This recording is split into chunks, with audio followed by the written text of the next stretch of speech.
Welcome back to the channel, and in this video we're going to be looking into the complete Git and GitHub tutorial. So if you don't know what Git is, what GitHub is, do not worry. In this session we're going to cover it from scratch and also everything you need to know basically in order to get started, and even some of the most like not so beginner concepts. So yeah, let's get started. So what is Git and what is GitHub?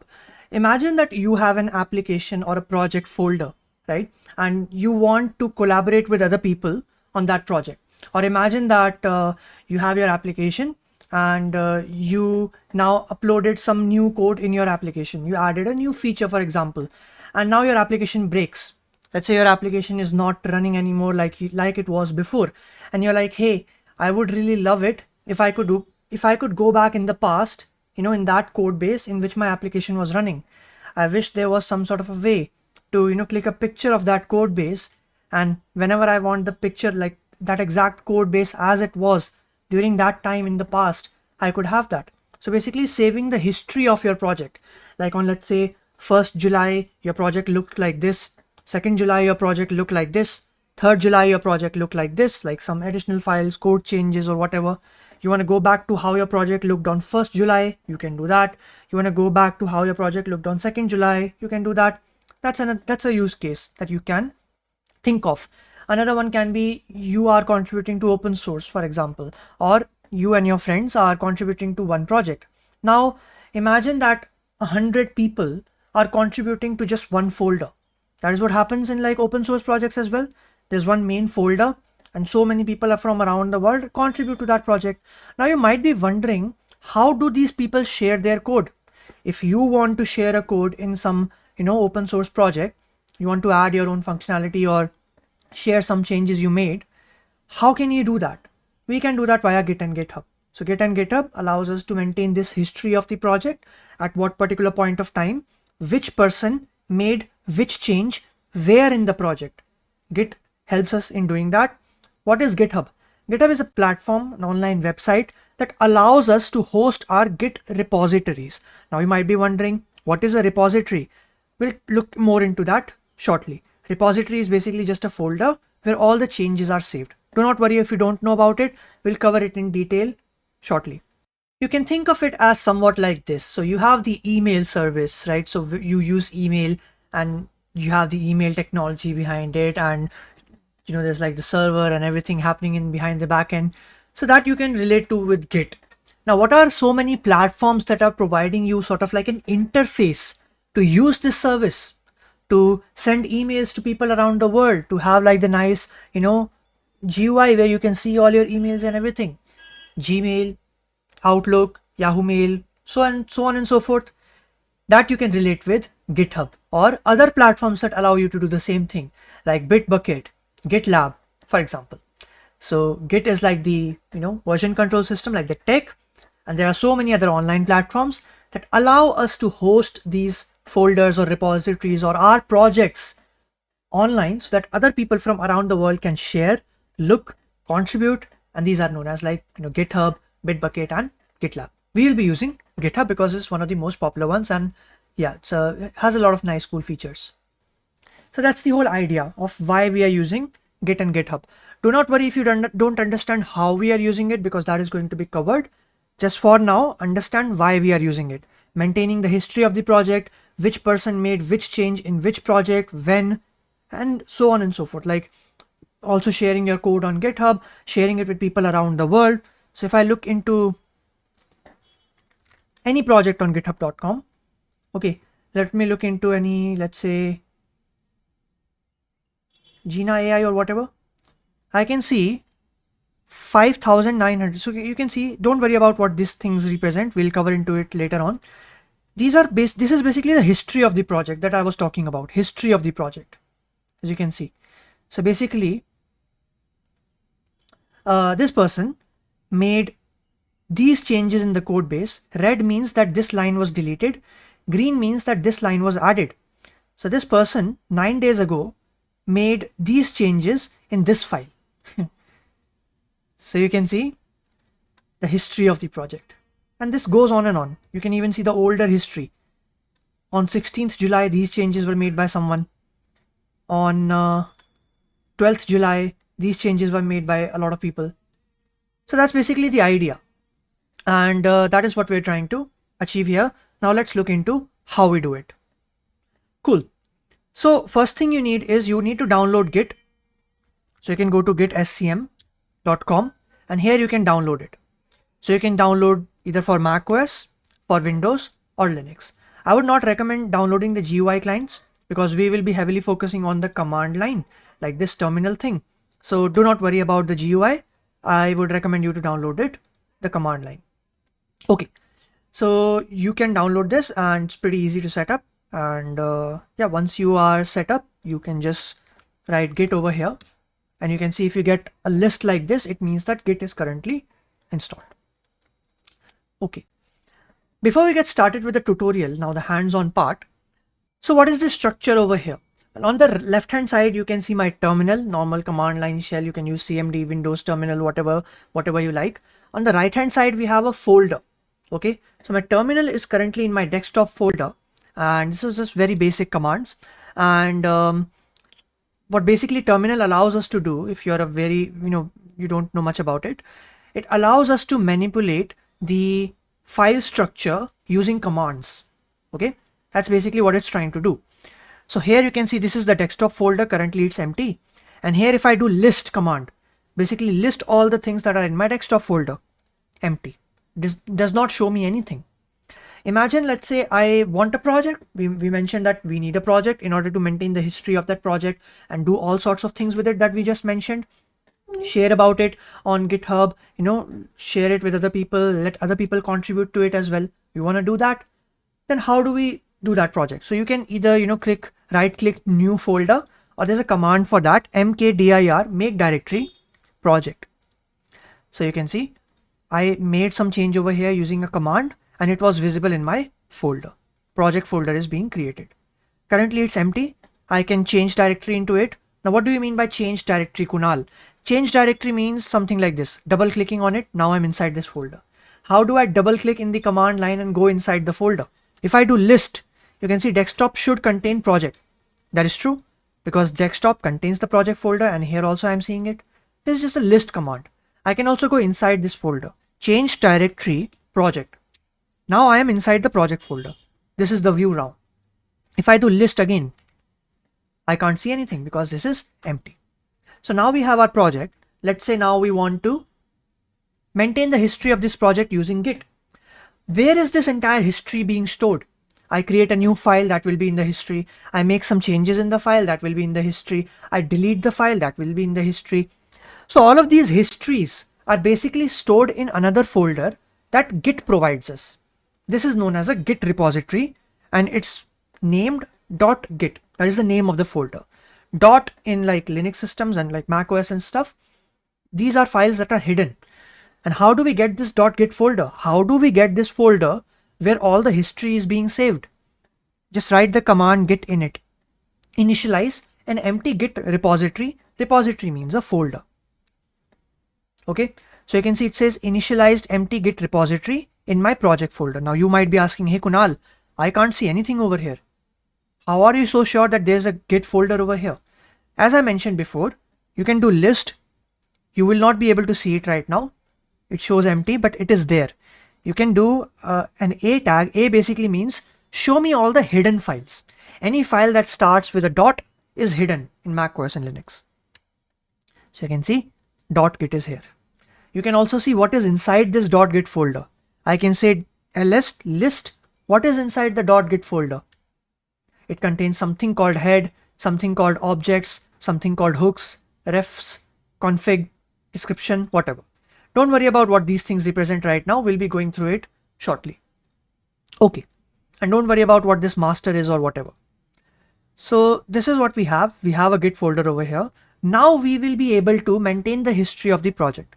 Any change made in this project now, Git will pick it up. Git will be like, hey Kunal, you have made a change in this project. Please make sure you click a photo of it so that other people are aware that you made this change. Let's make a change. Let's say I create a new file. To create a new file, another Linux command is called touch. I can create touch names.txt. So names.txt file is being created over here, as you can see. Has there been a change in my project?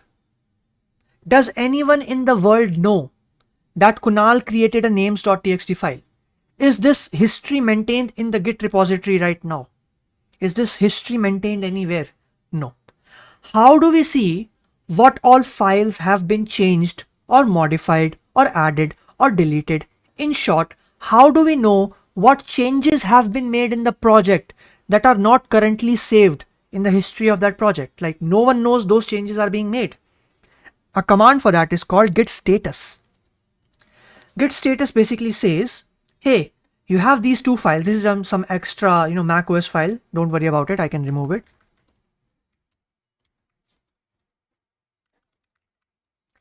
So here it's saying, hey Kunal, there's a names.txt file someone has added and it is currently untracked.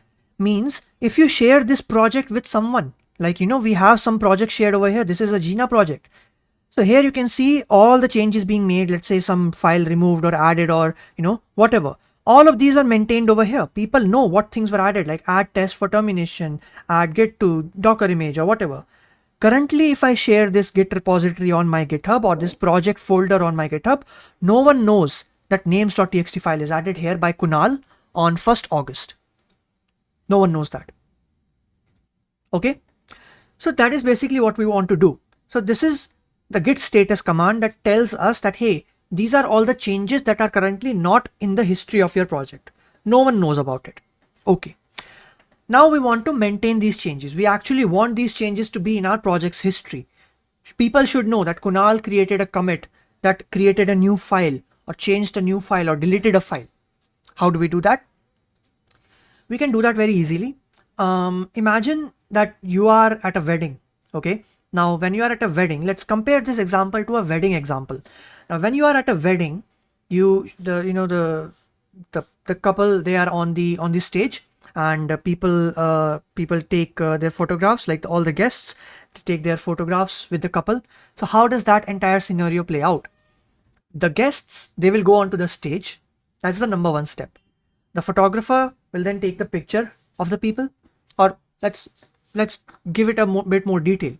The couple's first step is going to be the couples whose photograph has not been taken. They will go on the stage. Okay. Then the photographer will click their picture and then they will exit the stage. And now their picture will be saved in the history of that wedding in a photo album. This scenario makes sense.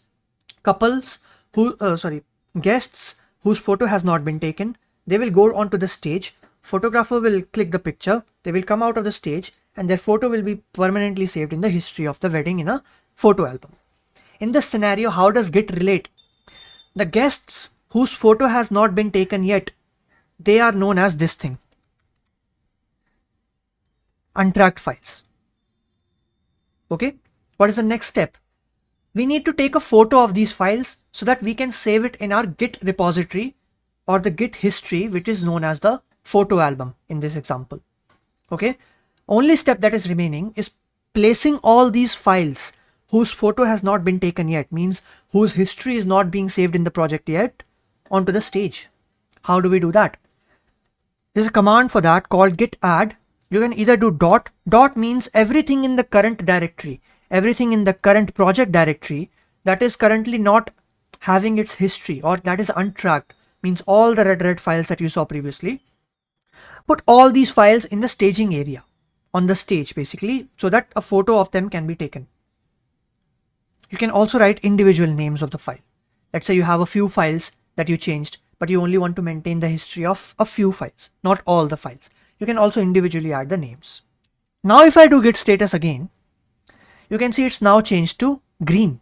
It means that these people whose photo has not been taken or some changes have been made, let's say they got some new outfit or whatever and they want to get their picture clicked again. Sometimes that happens. So in that case, these people are now on the stage and we can now click their picture. So now we'll be like, hey photographer, please click their picture. So they are permanently saved in the photo album or the Git history like this. Like this. How do we do that? There's another command for that. Git commit -m. -m basically means message. Provide a message. Message I can provide is something like anything you like. I can say names.txt file added. Now, don't worry about all these things. What is master? What is this thing? What is this thing? Currently, this is very simple. One file changed, 0 insertions of lines of code, 0 deletions of lines of code. That is true. I did not make any insertions of code. All I did was create a file. That is true. Okay, so now if I do git status again, now it's going to say, hey, are there any more people whose photograph has not been clicked yet? You tell me, tell it to yourself. If you said no, then you are right. Nothing to commit, working tree clean. Since I took the last photograph, was there any other change made in this project folder? No, there wasn't. That is why it's saying no other new person is there whose photo needs to be clicked. I hope that makes sense. Now another question you may have is, so these are the basic commands. Git init initializes the repository, git add, git status, and git commit. As simple as it gets. Now you might be wondering, hey, let's make some other change. Let's say I add something in this file. So I'll go in my Vim, I'll add Kunal Kushwaha, and I'll add Rahul Rana, and I'll add, let's say, community classroom or whatever. I have made changes in this file. You can also double click it and see. If I double click it, I can see Rahul Rana Kunal Kushwaha community classroom is in this file. So you can see here it is available. Okay, there's also another command for this. There's the cat names.txt. It basically displays whatever things are available in the names.txt file. Okay, 3 lines are available. Since I took the last picture or made the last commit, have there been any changes in this folder structure? Yes, names.txt file has been modified. How do I know that? Git status. So you can say you modified names.txt. Cool. Again, let's take a picture of this. Let's get all these people who have been modified on the stage. Git add dot, git status. It basically says, hey, this person is now on the stage. You can click their picture. If you want to remove them from stage without, committing it. So let's say you commit, you got them on the stage by mistake and you're like, we don't want to take your photo. Your photo is already been taken. So you can do git restore -- staged names.txt. They are now again outside the stage. You can see the red thing. Okay, let's say we want to git add names.txt. You can see they are now on the stage. I can take a picture. I can say names.txt file modified. Now it's saying 1 file changed, 3 insertions were made. That is true. I added 3 lines over here. That is true. Another question you may have is, hey Kunal, where can you see this entire history of the project? All the commits that were made in the history. Git log. So currently we only have 2 commits. Kunal Kushwaha made a commit on 1st August at 11 AM. Names.txt file was added. Kunal Kushwaha again made a commit on 1st August, Sunday, 11:50 IST time zone plus 5:30 is IST time zone, and names.txt file was modified. I hope that makes sense, and that was pretty much about it. Okay, those are the basics of it. Let's make a few more commits. Don't worry about what the master is, what the head is. We will cover that in detail. Let's first look into the commit thing only. Okay, so let's say I delete this file. Now if I do git status, it's going to say, hey, this file has been deleted. So I'm going to be like, okay, let me add this. Git add names.txt or dot git commit -m names.txt file deleted. That's it. Git log. You can see names.txt file was deleted on 1st August this time. Imagine you did this by mistake. Imagine you were like, hey, I did this by mistake. I did not want to do it. All I need is I basically want to remove this commit from my history of the project. So if you want to remove this commit or all the, this commit or like these commits, you cannot like remove just this particular one commit from middle, because as you can see, each commit has a hash ID. So each commit is built on top of each other. You can unstage these commits let's say you want to go back to, the previous example that we were giving. Let's say you want to go back to any particular history of the project. Let's say you want your project to be what it was like on Sunday 1st August 11:47 a.m. means this particular commit. I will just copy this thing. Okay, if you want to remove these commits, just copy the commit just below it. So if I want to remove these commits, I will copy this thing. Okay, I hope that makes sense. I copy this. Now whatever I am about to do, it will remove these commits. Whatever commit I copy, all the commits above it will be removed. Let's see how. Git reset paste. If I do git log, I will only be able to see one commit. Only one commit is here, the first one. That is what we wanted. Now you might be like, hey, what happened to all the files that were modified or changed or whatever in the previous commits? They are now in the unstaged area. This basically means that the people whose photograph was taken, their photograph has been deleted, and now they are again in the section of people whose photograph has not yet been taken. Now what we can do is, let's say we deleted this thing by mistake, or whatever changes we made in these commits were by mistake.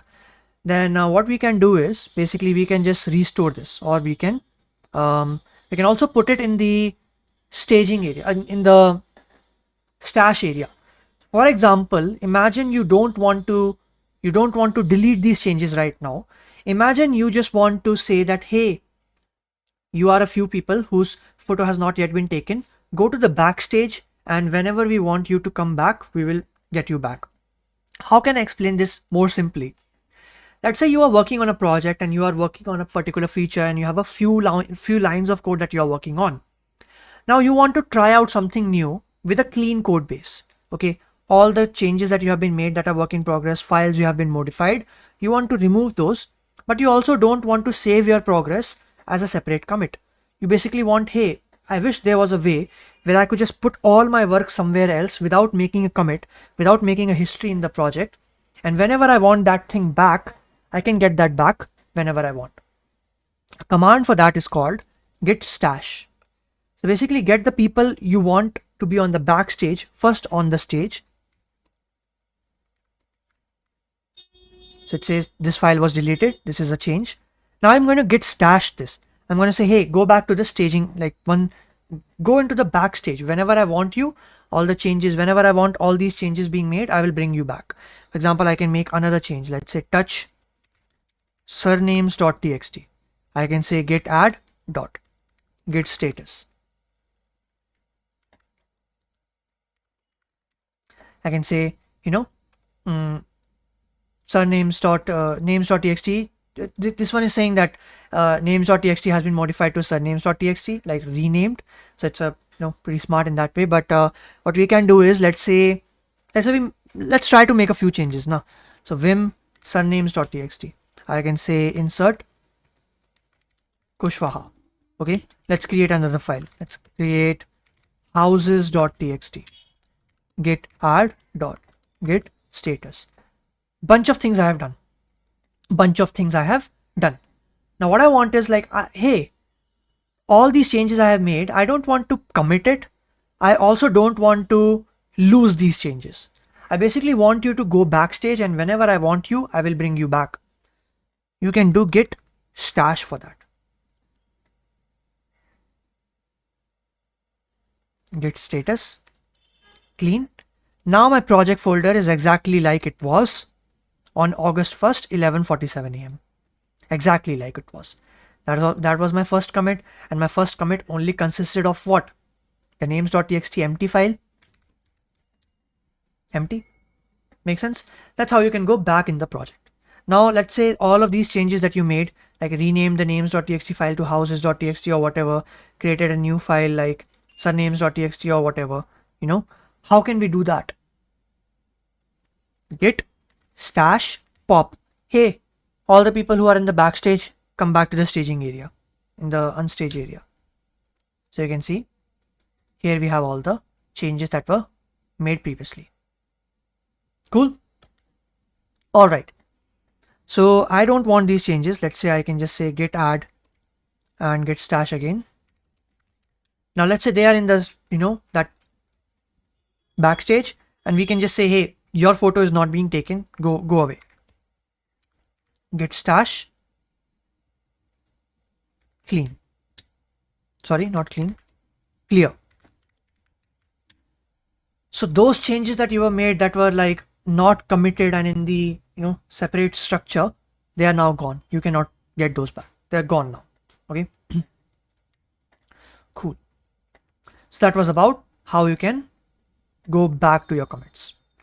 Let's move forward to learning about GitHub now. So what we are going to do now is, there are two ways, like two things we are going to do. First, hosting our own project on GitHub. Let's say you have your personal projects or local projects or whatever, and you want to push those on GitHub. You want to share it with other people. So how do we do that? Let's see. So let me go to github.com. Let me open up let's go to GitHub. We are here at GitHub. Let me go to my personal profile or like the dashboard or whatever. We can create a new repository. I can just create a new project. I can say community classroom git or whatever. I can create this repository. I can set it as public and create the repository. Now, basically, this is the URL for my repository, Kunal Kushwaha community classroom git. And we want this URL to be attached to my project, the local project. A command for that is git remote add origin URL. I did a lot of things over here. So git is just the git command. Remote basically means you are working with URLs. Add basically means you are adding a new URL. Origin basically means what is the name of the URL going to be that you are going to add. It's like phone numbers. You don't remember all the phone numbers in your contact list. You save a phone number with the name of the person. Similarly, the name of this URL is origin. By convention, this can be anything, but by convention, all the repositories and folders that basically are in your personal account, on your own account, they have a name called origin. If I say git remote -v, this will basically show me all the URLs that are attached to this folder. This is attached. These are the same one, fetch and push. We'll look more into what fetch is, and what push is. And we'll look more into like what is master and head and everything. Don't worry about that. So now our thing is connected. This URL is connected with this particular folder now. If I refresh this, can I actually see the names.txt file here? Let me refresh this. No, we can't, because I have not shared the changes on this URL. A command for that is git push. Here you can see push. Push means push the changes. To which URL do you want to push? Origin. And which branch do you want to push? We'll look more into what branches are. Master. For now, imagine it's master. Now if I refresh this, names.txt file is here. Commit is also here. 17 minutes ago, names.txt file was added. This is the commit message that I sent. What do we mean by branches? You can see master is here. Currently it's known as main because of the naming convention, inclusive naming convention. So it's most probably going to say main whenever you get started. My client is like a little old, so I don't think it was updated, but previously it was known as master.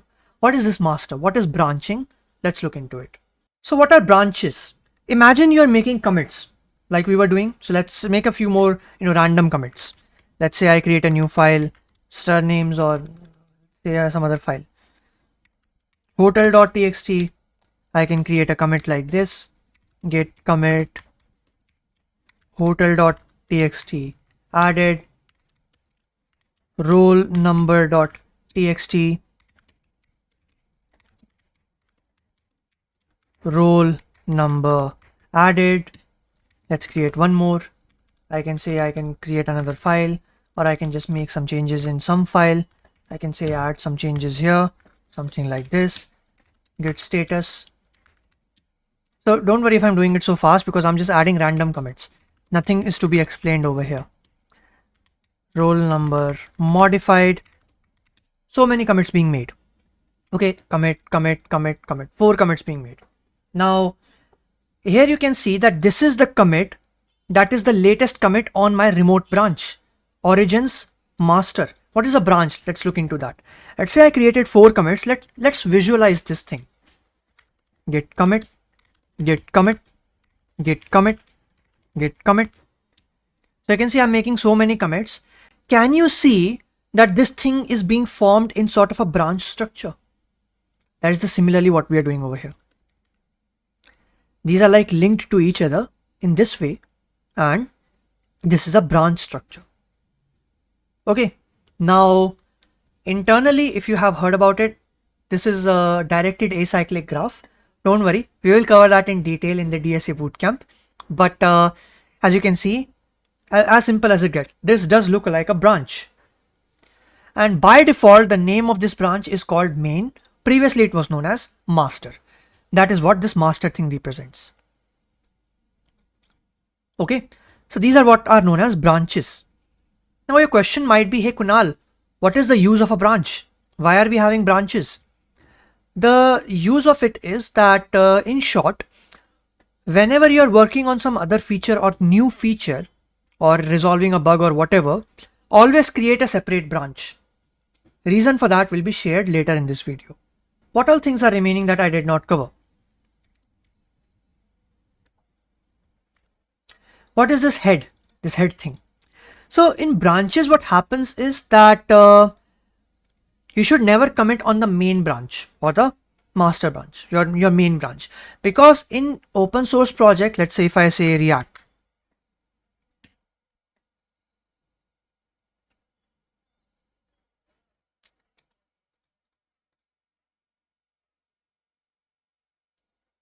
where is the React folder? Facebook React or React Native, whatever. So you can see this is the main branch. This is the code that is actually being used by people, like the users and developers. Imagine that there might be so many other branches, but the main branch is the default branch. This is the one that is being used by people. So that is the reason we never commit directly on this, because our code that is not finalized yet might contain some errors. That is why all the code that is not finalized that you are working on should go on a separate branch so that the users are not affected. Now for that you can create a new branch, like the command is git branch, let's say feature. Say I'm working on a feature. You can see a new branch is created called feature. What do I mean by head? A command was executed called git checkout feature, and the star thing that was on main is now on feature. This basically means that my head is now pointing to the feature branch. What is this head? Head is just a pointer that says all the new commits that you will be made will be added on the head. Currently the head is on the feature branch, hence all the new commits I'm making will be added on the feature branch. You can see color being changed, and only the feature branch is moving forward. Main branch is as it is. That is what we want to do. Another thing is, you are not the only one who is going to be contributing to this code base. You can see so many people contribute, right? More than 2,000 people. So let's say that while you are working on a project, you're on your separate branch, while you are working on your issues, someone else gets their code added in the main branch. We'll talk more about how that happens. That can also happen. So let's say git checkout main, git commit. So you can see now the main branch is going on like this, and your work is going on side by side. Okay, this is the use of branches. Again, do not worry how this is happening. We'll cover that in detail with the completely hands-on tutorial. But that is basically what branches are. That is basically what head is. So my currently head is on the main branch. Whenever I make a new commit, it will be now on the main branch. Now, let's say your features that you are adding in your branch, in your code sample, that are not currently part of the main branch, means users cannot see it. Let's say these changes are now finalized. You're like, hey, people who maintain this project, you're telling them, hey, my code is now finalized. Can you please maybe merge this code into the main code so that the users can also use it? They're going to be like, yeah, sure. Git merge feature. Now your branch is a part of the main branch. People can actually see this code now. That was in commit C5 and C6. Okay, make sense? Sound good? I'm doing it in such a way that that you all are watching live. But anyway, how this merging happens, it happens via a pull request. We'll look more into later on. Now I know there are a few questions you may having. How do we create new branches? Why do we work with new branches? Why can't we just, why can't everyone just work with the main branch? How do we get a new branch merged? What is a pull request? 5 to 6 questions you may be having. We'll cover these shortly. If you look at our code sample right now, you can see that this is the one on my origins master branch. Okay, that is true. On my own repository, I can just open it like this. You can say git remote -v, open it up. Only one commit is here. That is true. Only one commit is here because that is the only thing I pushed.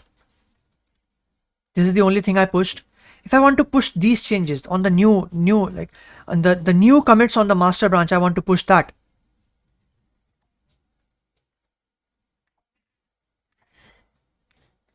Git push, to which URL do I want to push? Origin.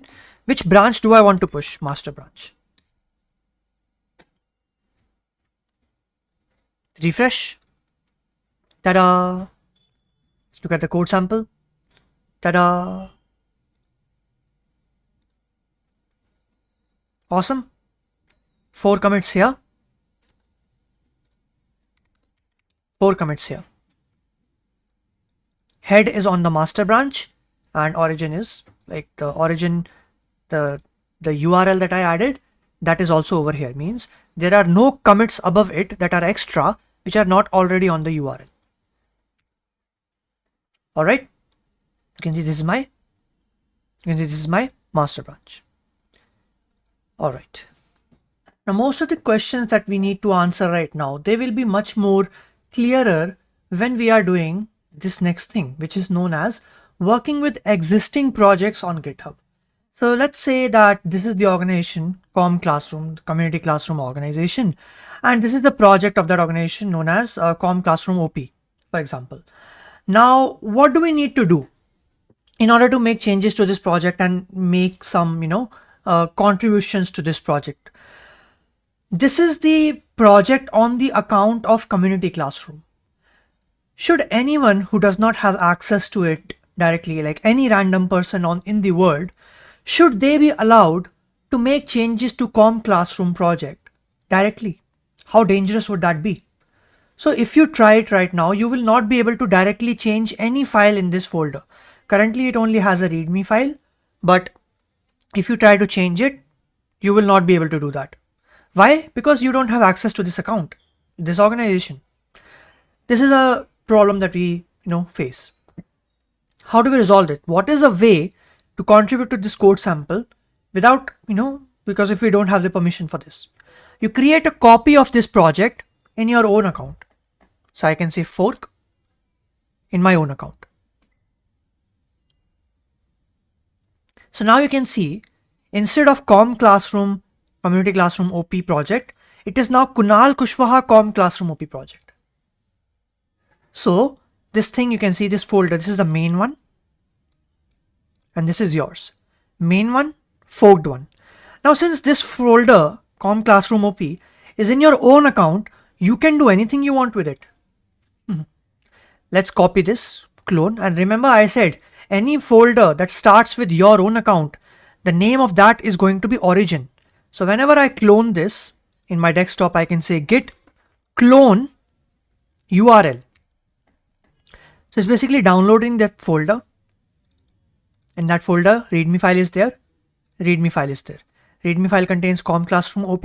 Let's see what the README file contains. Com Classroom OP. Awesome. So that is the first point. You cannot directly make changes to anyone's account. You have to fork it. Why do you have to fork it? Because you can't directly make changes to anyone's project. How would you feel if someone was changing the code sample in your project, without your permission, without anything, just like that? That would be very dangerous. But since this is a copy of that folder in your own account, you can do whatever you want with it. It will not reflect in the main project until and unless the people who have the approval for this project can merge your code, can approve your changes via a pull request, which we'll look into next. So this is what we're doing over here. And you can see now, one more thing I want to share is, you know that the origin URL is basically your own account. From where you have forked this project means this URL. I repeat it again. From where you have forked this project, that is known as upstream URL by convention. So I can add another URL over here. Git remote add upstream URL. Origin is my personal, upstream is the from where I have forked it. Okay. Let's say you can do this as well. You can open a pull request after this or via watching this video as well. So you can definitely do this, what I'm doing right now, to get some more hands-on practice. So after you have cloned this, you can create, well, let's do that afterwards. Let me first explain what a pull request is. Let's say I make a few commits.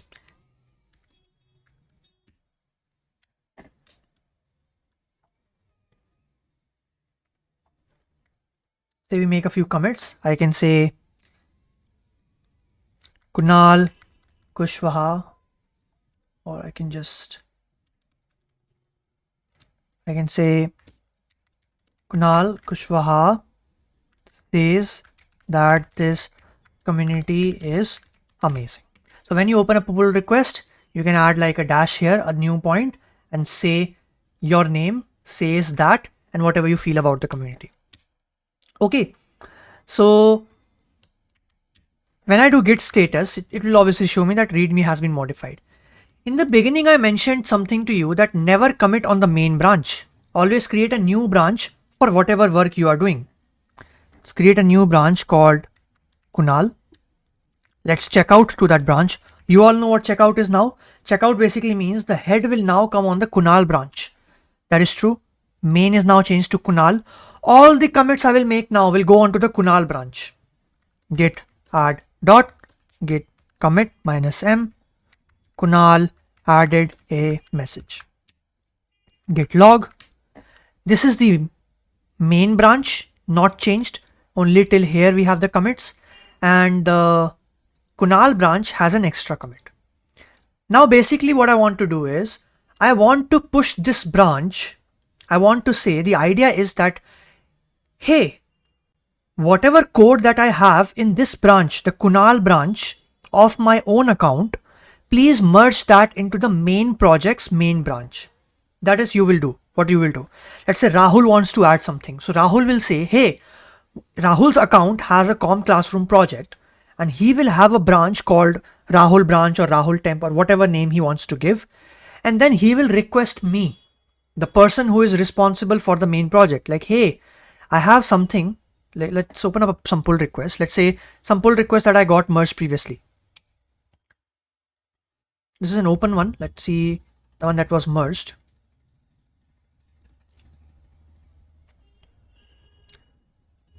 So this one was merged.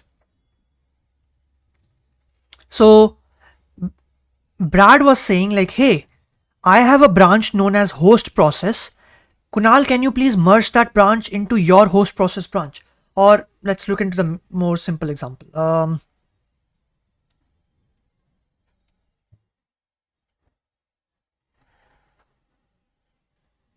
This one. So I, let's say, wanted to contribute to the Kubernetes website. This is a really nice example. I said that, hey, obviously I cannot change your website directly. So I created a fork of it. You can see Kunal Kushwaha. So the Kunal Kushwaha's fork has a branch called SIG usability blog, which contains these changes. And then I am requesting the people who maintain this project like, hey, whatever changes I have in this branch, can you please merge it into the Kubernetes main project's main branch so that the other people will be able to see that. And after that, they were like, they gave some suggestions, they ran some tests, I made some changes. In the end, my PR was merged. This is what is known as a pull request. So when you create your own copy and you create any change in your copy, how do you make sure that this change, whatever you create in your copy, is visible in the main project? You request it via a pull request. Then people will review your code suggest some changes, you will make those changes, and when this is merged, your code sample changes that you made in your own account's fork in any branch, that will be visible in the main project's main branch. So once this is merged now. So basically this code sample is now in the main Kubernetes website. In the commits, it is main website over here. Somewhere over here, my blog is available. Okay, that is what we're doing over here. Now, I will give you another example on why you should never commit on master branch and always create such branches. To sum up, if you have any new feature you are working on, or any new bug you are working on, or any new thing you're working on, make sure you open a new branch for that and a new pull request for that. It will be much more evident when we give this example. Let me push this branch on GitHub. I want to push on origin. Would you all be able to push on upstream? No, because you don't have access to community classroom organization. If you say git push upstream your own branch name, it will give you error. You will not be able to push it. How can you push to upstream URL? You don't have access to it, but you have access to the origin URL, because origin is your own account.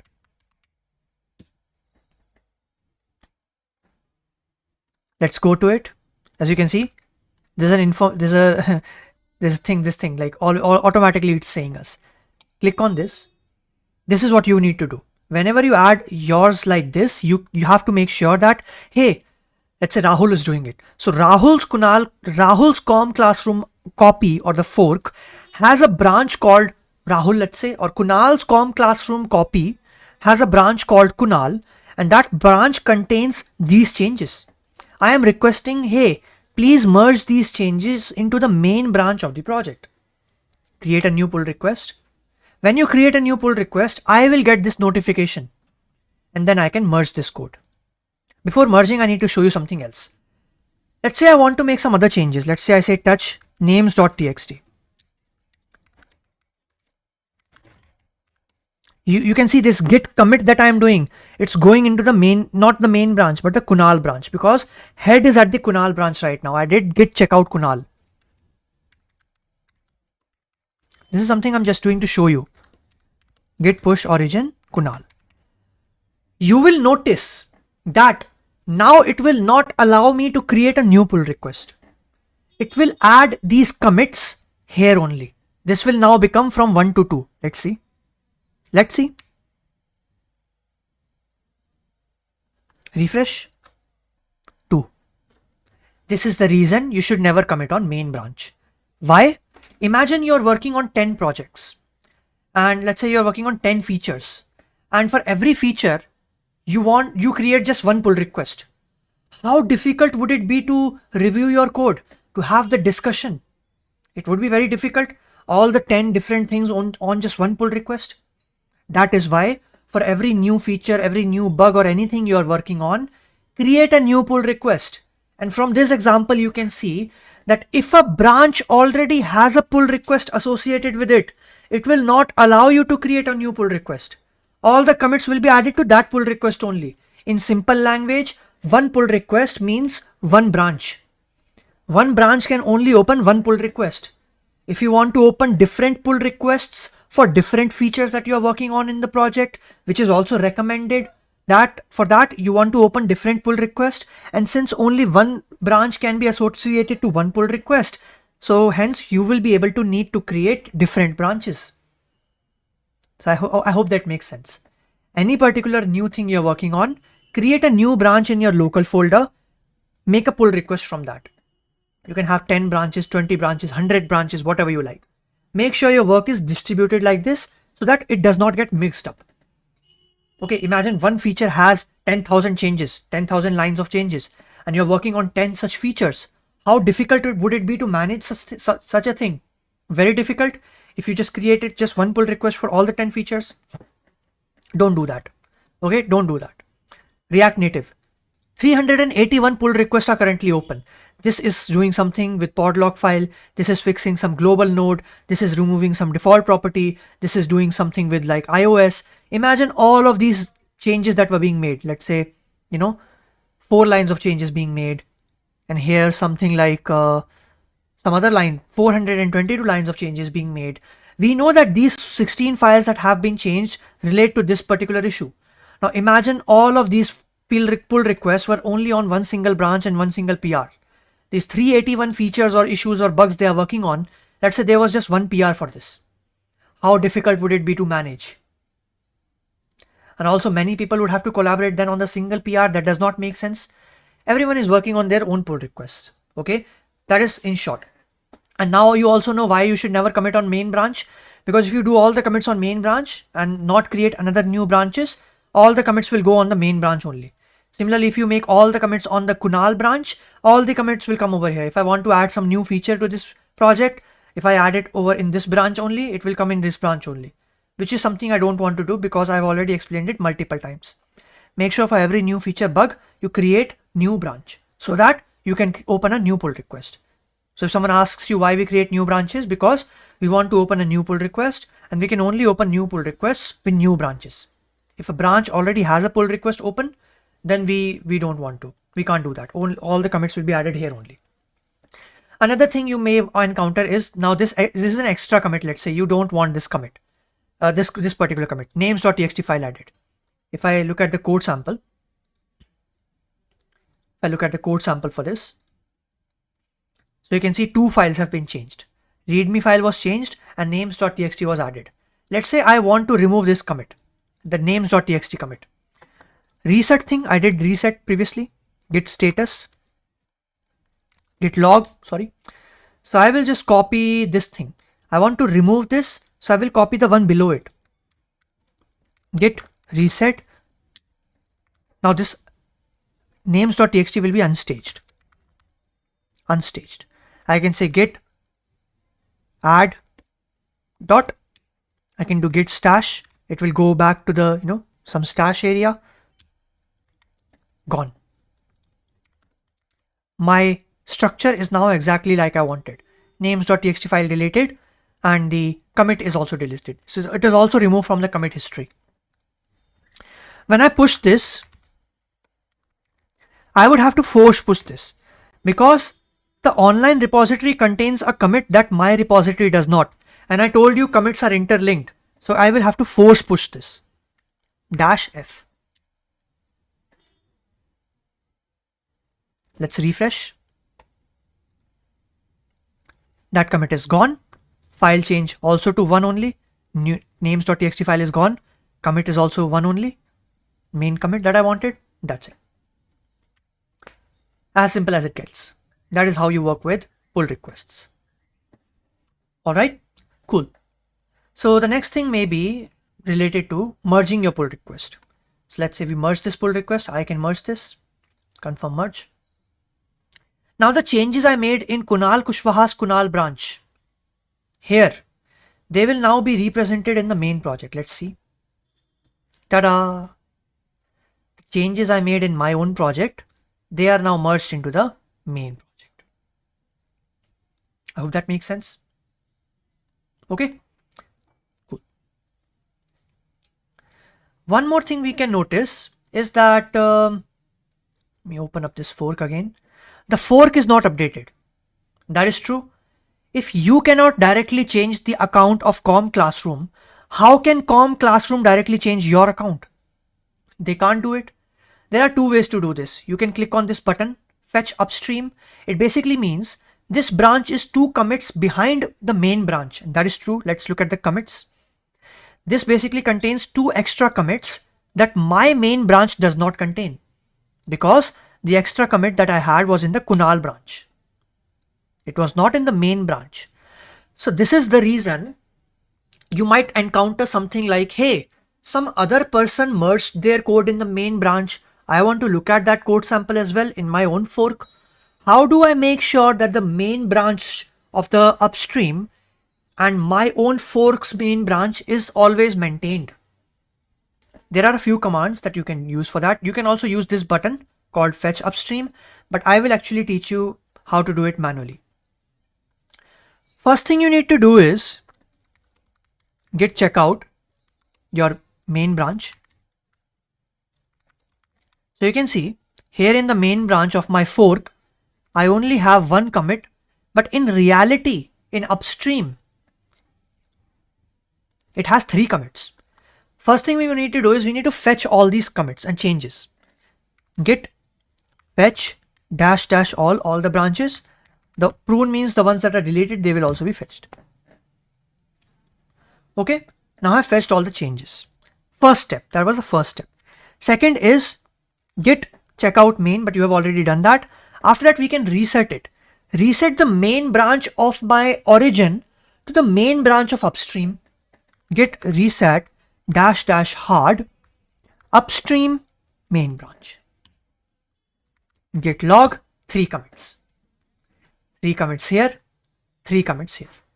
Now my folder, the fork that I have, the folder that I have on my local system, the main branch of that is exactly same as the one that I have in upstream over here. Let's look at my fork. It is currently also not updated because I have to push my changes. I can say git push to my origin. Which branch do I want to push? The main branch in my local system.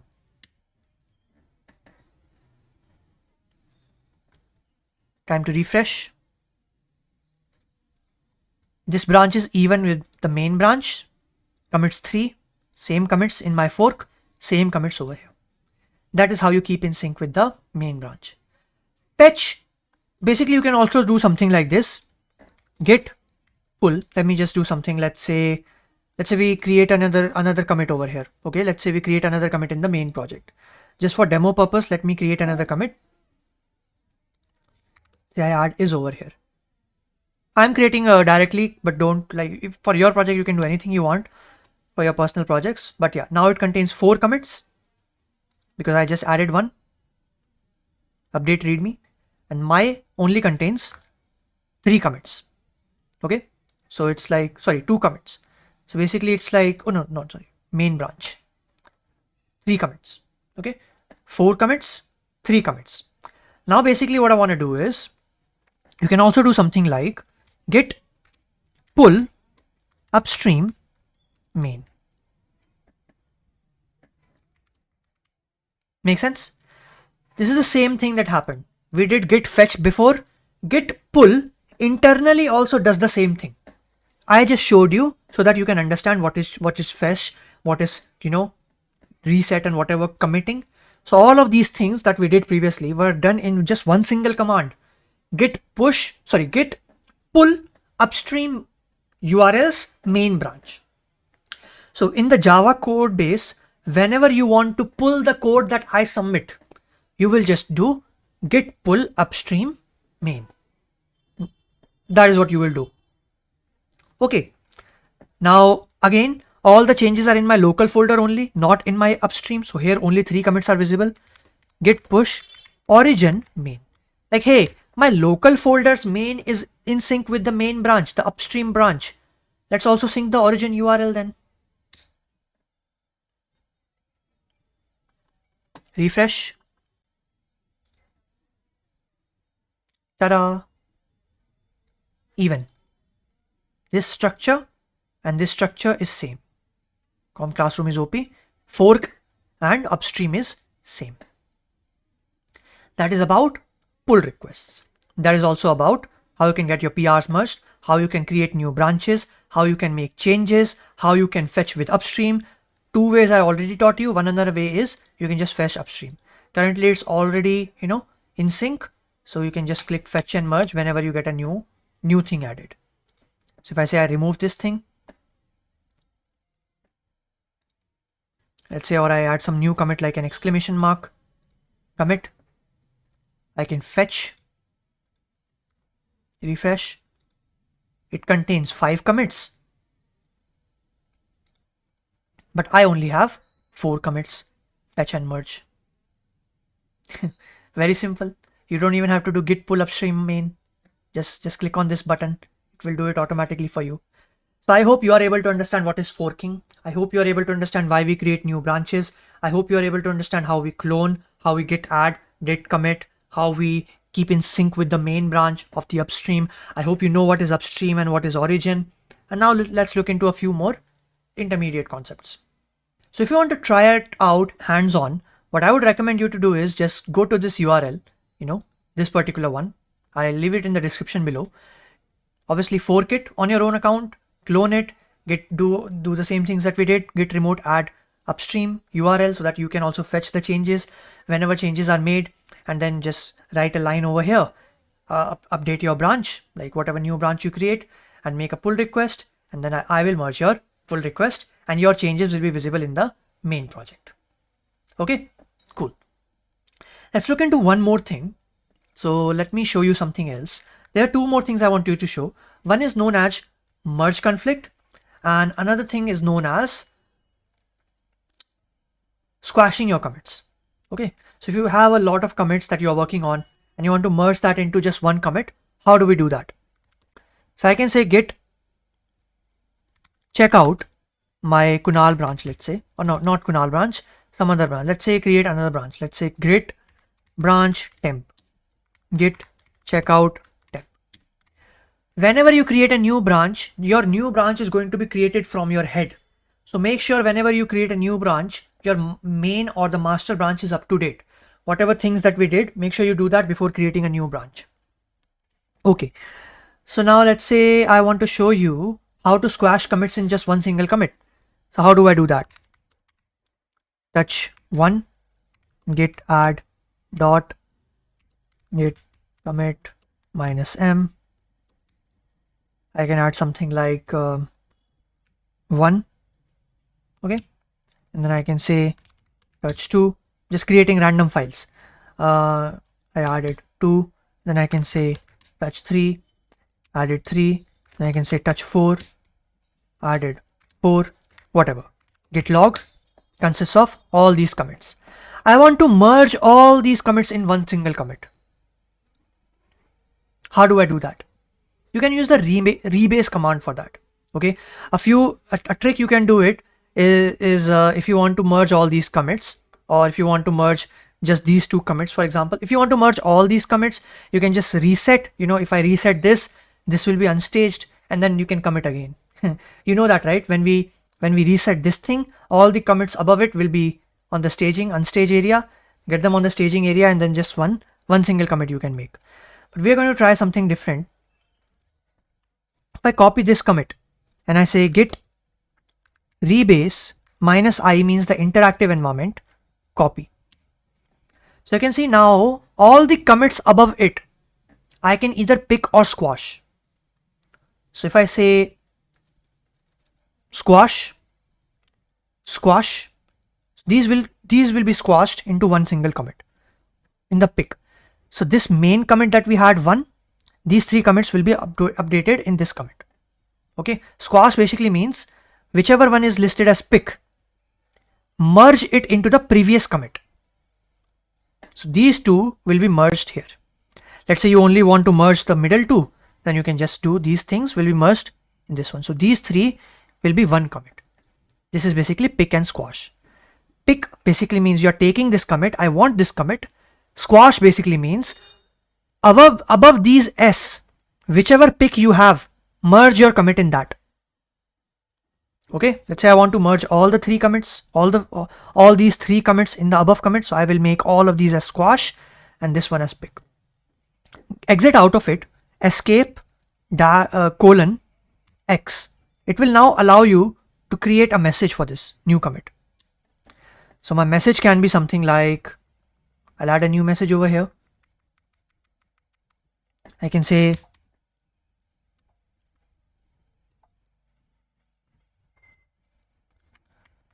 commits merged :X back. Git log. Ta-da! 1, 2, 3, 4 are gone.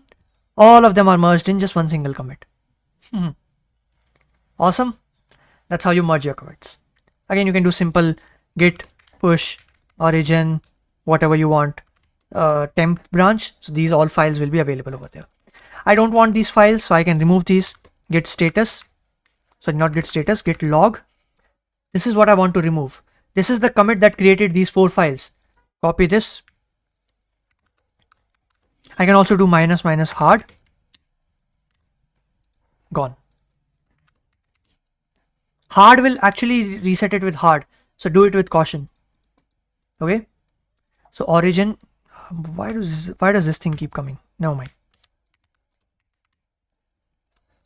Origin is also same at the same commit. Upstream is also at the same commit. My head is also at the same commit. Like in the origin, the head is also over there, and my main branch is also here. Very nice. Okay, last thing remaining is merge conflicts. What are merge conflicts? How we resolve those? Now, what are merge conflicts? Let's look into that. Merge conflict basically means that let's say you changed in a file. Let's say you made a change on line number 3. Okay, and someone else also made a change in line number 3. Now Git will get confused. Should I take your changes or should I take that person's changes? Which change do you want me to take? Git will get confused. So Git will ask you for help. Hey, please help me. Tell me which change you want to take. You want to take this change or you want to take that change? Because both of you people have modified the same line number. Let's see how we can imitate this thing. Let's try to get a merge conflict first. So let's say I create a change in line number 4. I create this is an example to make a merge conflict. Okay, so I create a new pull request, create a new branch and a pull request. I can say Rahul made this change, for example. Okay, Rahul made changes in line 4.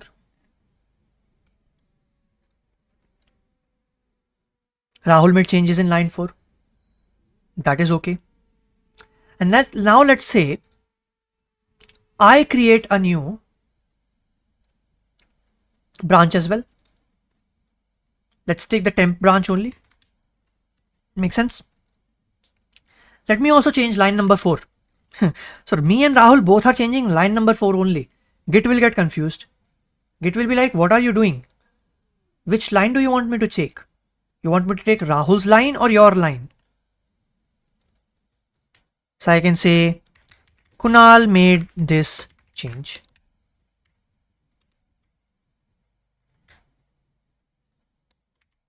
Okay, git add dot git commit -m. Kunal changed line 4. Then I'll just open a pull request. I have to push it. Git push origin temp.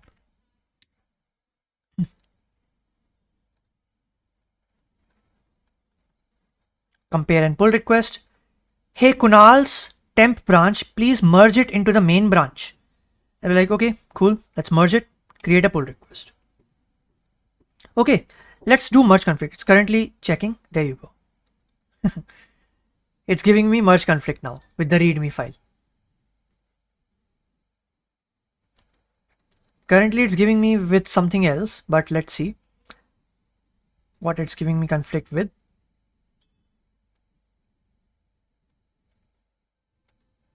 Yeah, there are some conflicts over here for some reason, but let's say I resolve these for now. Let's say I resolve it like let's say I check these only.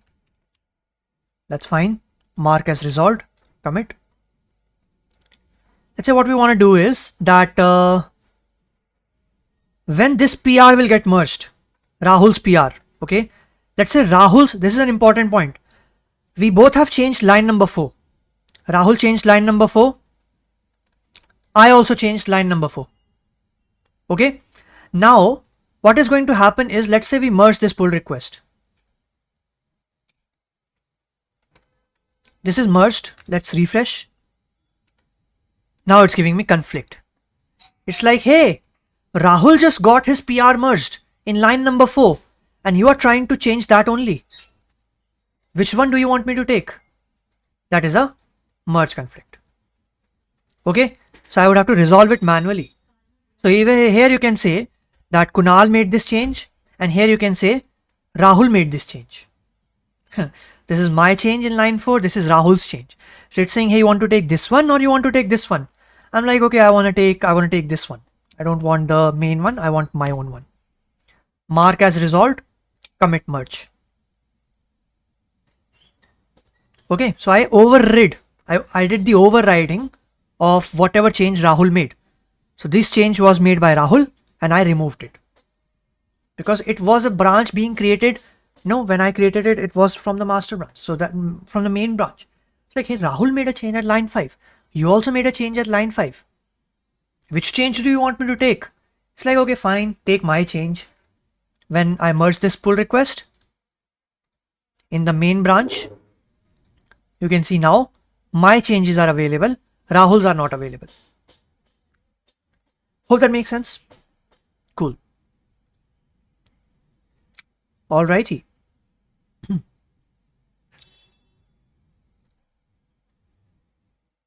So you can say Rahul can open up a PR over here as well. Cool.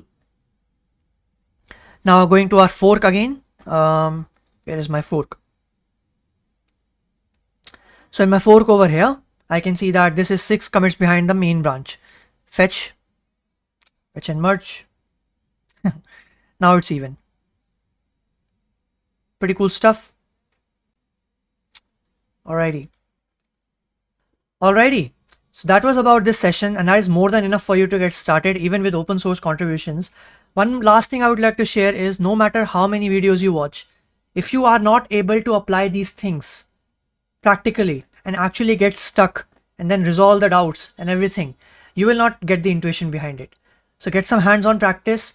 You will get some hands-on practice when you will be downloading the code sample that I share in Community Classroom. So basically here we have the, so first thing I want you to do is actually create a make a pull request in Com Classroom OP. So I actually make some changes over here. I'll basically make some change like make some changes over here.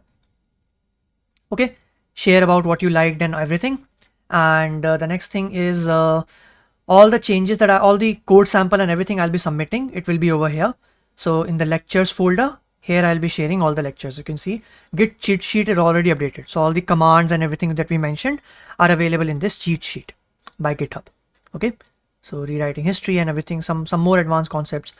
But this is more than enough for you to get started and everything you need.